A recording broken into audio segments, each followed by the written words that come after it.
Mr. President, Prime Ministers, Your Excellencies, dear participants, thank you for this opportunity. It's an honor to be part of Digital Almaty. I would like to start by saying this dialogue could not come at a more important moment. As we look toward a year we hope will bring recovery, the steps we take now will determine whether we exit the pandemic stronger than we entered it. When it comes to the economy, the World Bank projects that Europe and Central Asia will see growth this year, 3%, after an estimated contraction of 3% last year. Making sure that this growth is sustainable, equitable, can only happen if business and government work together. Multi-stakeholder partnerships are key to ensuring the foundations of our economies are purpose-built for the 21st century and can support greater and more inclusive opportunities for our societies. After a year filled with uncertainty, one thing is clear. Digital connectivity is no longer a luxury. It is a necessity. Investment in digital infrastructure in some parts of the world allowed as many as 1 in 3 jobs in these areas to be done remotely during the pandemic. That helped a lot. And millions of students were able to maintain access to education through some online portals. But this is only half the story.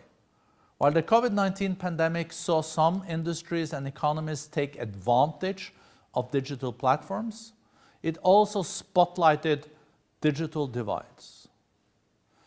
Currently, an estimated 3.6 billion people around the world are offline because of lack of affordable internet access or other challenges. This is unbelievable, and it will not be possible to leapfrog in economy without having access to the internet. In Central Asia, the UN estimates that 73% of people use the internet. That is really a promising figure to build on. But access to high-speed connectivity is often limited and costly, even in Central Asia. And disparities abound. While approximately 80% of the population in Kazakhstan is online, the rate drops to about 20% in other parts of the region. So Kazakhstan is a beacon here. So what should we do? Here I would like to touch on where we are seeing promise at the global level and in Kazakhstan.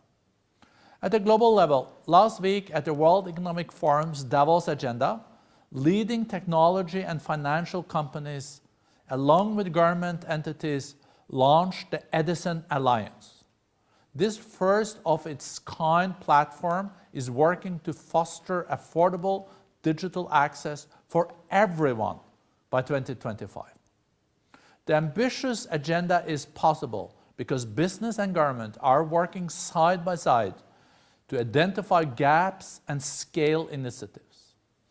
And here in Kazakhstan, the government and the Astana International Financial Center Authority recently signed a partnership with the World Economic Forum to open an affiliate center for the 4th Industrial Revolution in Nur-Sultan. We're very excited. The center will advance multi-stakeholder initiatives and play a key role in supporting the government develop protocols for creating a thriving digital ecosystem in the country, one that supports frontier technologies such as artificial intelligence, blockchain, the Internet of Things, and also big data.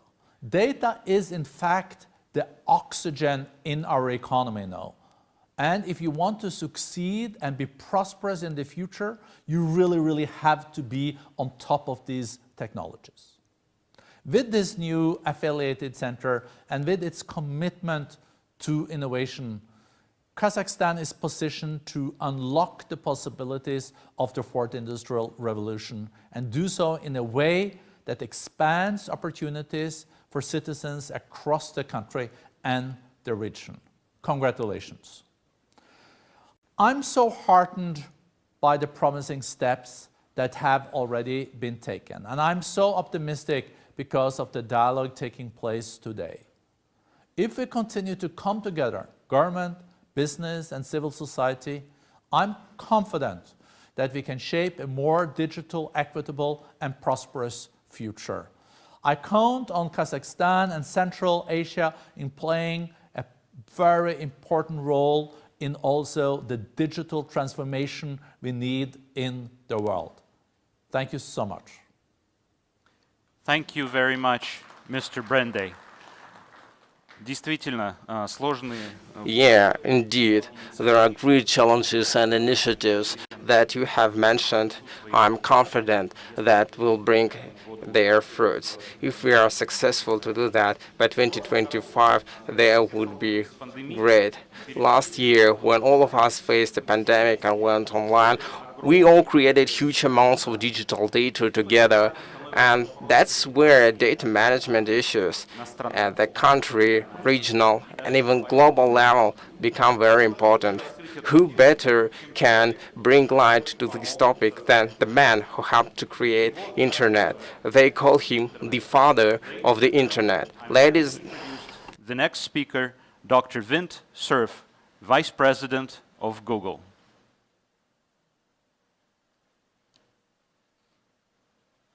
Excellencies, distinguished guests, ladies and gentlemen, it's a great honor to join you to discuss opportunities to advance the use of information and communications technologies for beneficial use by the citizens of Kazakhstan and the rest of the world.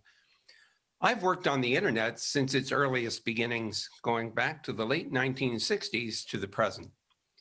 The system was designed to be global in scope and to be an open, transparent, and interoperable platform for innovation in the application of computers to the challenges of the 20th and 21st centuries.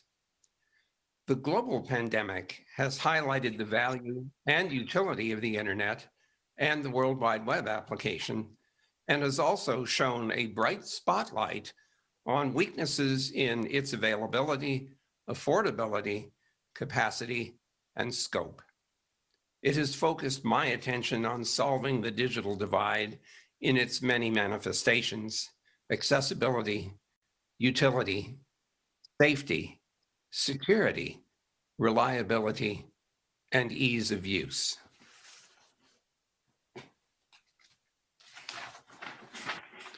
It has demonstrated enormous value in accelerating the science that has led to the timely development of vaccines against the virus, which is raging across the world. This conference could not be undertaken without the internet's reach and capacity. We have learned from experience, however, that this powerful technology can be and is abused by parties with their own agendas. These unwelcome manifestations, as well as the overwhelming demonstrations of constructive utility, have motivated the UN Secretary General, Antonio Guterres, to propose a program of digital cooperation and to appoint an envoy to undertake to implement the program with the cooperation of nation states, the technical community, civil society, the private sector, and academia in a multi-stakeholder initiative aimed at achieving many of the UN's Sustainable Development Goals. I am looking forward to the interventions and discussions to follow with great interest. I expect to learn from the assembled participants their ideas for harnessing the potential of computers and other smart devices, global and local networks, and the ingenuity of the human mind, all aimed at improving social, economic, and environmental conditions that are under great stress from the ongoing pandemic and the threat of global climate change, among other challenges. We have the opportunity to do great good for the world's population, and most especially the citizens of Kazakhstan, by investing in the necessary infrastructure and promoting online application development for the benefit of the country and the region. Thank you for this brief opportunity to intervene, and thank you so much for organizing a notable and timely gathering to pursue these objectives together. Thank you very much. Thank you, Dr. Cerf. Благодарю вас, доктор Cerf, за выступление. Thank you, Mr. Cerf, for your speech.